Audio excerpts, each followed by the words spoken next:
सभी को नमस्कार। मैं Shiv Shankar Meena, assistant professor geography, government girls college Sikandra Dausa. Dear students, जो सेकेंड ईयर के ज्योग्राफी के हैं सभी को मैंने लास्ट वीडियो में भारत की जनजातियों की एक समरी टाइप में डिटेल का एक वीडियो सेंड किया था। उस वीडियो में भारत की स्टेट वाइज सभी जनजातियों को बताया गया था और एक मैप के द्वारा भी दर्शाया गया था कि कौन कौन से स्टेट में भारत की मुख्य जनजातियाँ कौन कौन सी हैं। अब आइए एक एक जनजाति का विस्तृत से अध्ययन करते हैं इस वीडियो के माध्यम से। और फिर भी तुम्हें आप लोगों को कोई समझ में नहीं आए तो बेझिझक मुझसे कभी भी पूछ सकते हो। आइए अध्ययन करते हैं नागा जनजाति या नागास का। देखिएगा, सबसे पहले ये मैप की तरफ देखिएगा। इसी से क्लियर हो रहा है कि ये भारत के नॉर्थ ईस्ट या उत्तर पूर्वी भारत का मैप है, अर्थात ये जनजाति भारत के उत्तरी पूर्वी क्षेत्र में पाई जाती है और इसमें भी मुख्यतः नागालैंड में। देखिएगा, नागालैंड के साउथ में मणिपुर है, वेस्ट में असम है, फिर मेघालय आ गया। तो ये कन्फ्यूजन मत होना कि यहाँ पर ये ढेर सारी जनजातियाँ कैसे लिख रखी है। ये इसलिए लिख रखी है क्योंकि ये नागा जनजातियों की उपजनजाति है। अर्थात नागा जनजाति मुख्यतः तो नागालैंड में पाई जाती है, लेकिन इसकी उपजनजातियाँ मणिपुर, असम, मेघालय आदि स्टेट में भी पाई जाती है, अरुणाचल प्रदेश में भी पाई जाती है। तो देखिएगा, पहली लाइन से क्लियर होता है कि ये उत्तरी पूर्वी भारत की प्रमुख जनजाति है जिसका मुख्य निवास क्षेत्र नागालैंड है। इसके अलावा ये पटकोई पहाड़ियों में मणिपुर, मिजोरम के पठारी भागों में, असम तथा अरुणाचल प्रदेश में भी पाई जाती है। और आगे देखिएगा, इसमें इसकी उपजनजातियाँ कैसे कैसे हैं। देखो, सुबनसिरी नदी के पश्चिम में आका, अरुणाचल प्रदेश में डफला, मीरी और लपातई, और डियोंग घाटी में गलोंग, मिनियोंग पासी, पद्मा और पंगी नागा जनजाति की ये क्या है, उपजनजातियाँ हैं। अब देखिएगा, जितनी भी भारत की जनजातियां हैं उनमें नागा जनजाति का रहन सहन का जो स्तर है वो थोड़ा हाई है। कारण ये मिशनरियों के कांटेक्ट में आ गए, जिससे उनमें थोड़ा मॉडर्नाइजेशन हुआ है और उनकी वेशभूषा, रहन सहन के स्तर में परिवर्तन आया है, जिससे इनका अपेक्षाकृत उच्च स्तर हो गया है। अब नागा का नागा नाम कैसे पड़ा, कई लोगों का अलग अलग, विद्वानों का अलग अलग तर्क है। कई तो कहते हैं कि ये नंगे रहते हैं, बदन पे कोई कपड़े नहीं पहनते, इसलिए इनका नाम नागा पड़ा है। दूसरा विद्वानों का मत कहता है कि ये नाग की पूजा करते हैं या सांप की पूजा करते हैं, इसलिए इनका नाम नागा पड़ा है।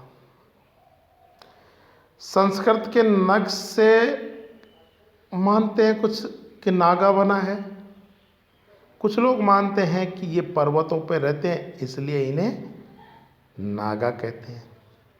तो ये 3-4 मत हैं, ध्यान रखिएगा इनको। और एक समाजशास्त्री थे डॉक्टर BS गुहा, इन्होंने इनको 5 प्रमुख वर्गों में विभक्त किया है। अर्थव्यवस्था में देखे जाए तो इनका मुख्य व्यवसाय तो कृषि, पशुपालन और आखेट है।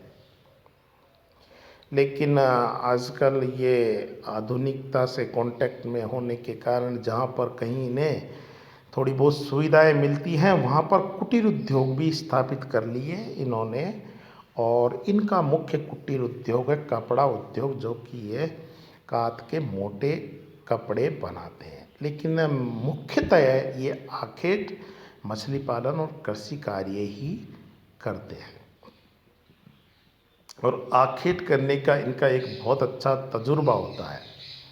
जैसे कोई नदी हो या तालाब हो या गड्ढा हो, तो क्या करते हैं, किसी शिकार को पकड़ने के लिए चारों तरफ से घेर लेते हैं, नदी या तालाब या गड्ढे की तरफ से उसे घेरते नहीं हैं और चारों तरफ से घेर के उसे खदेड़ते हैं और लास्ट में नदी या गड्ढे में जाके वो फंस जाता है और वो उस पर प्रहार करके उसका शिकार कर लेते हैं। और ये शिकार किससे करते हैं, तीर कमान भाला या दाव।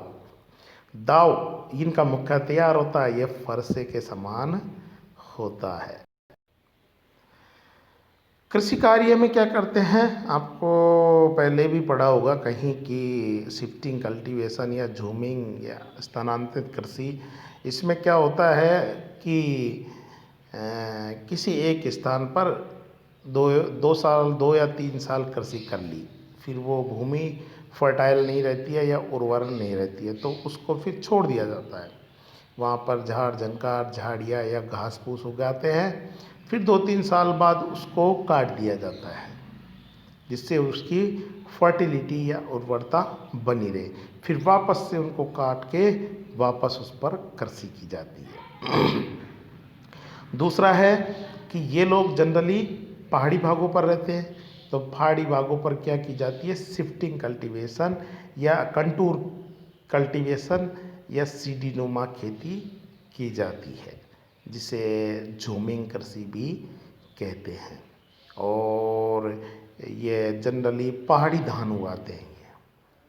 इसके अलावा ये बाग भी लगाते हैं जिसमें संतरा सेब नाशपाती चाय का उत्पादन भी करते हैं। चाय का उत्पादन भी नागा लोग थोड़ा बहुत मात्रा में करते हैं। थोड़ी देर पहले मैंने बताया था कि इनका जहाँ पर इन्हें सुविधाएं उपलब्ध हो जाती है वहाँ पर कुटीर उद्योग भी लगाते हैं। तो देखिएगा, कुटीर उद्योग में धागों द्वारा कपड़ा बुनकर कुटीर उद्योग स्थापित करते हैं, जिसमें कि ये मोटा कपड़ा बनाते हैं।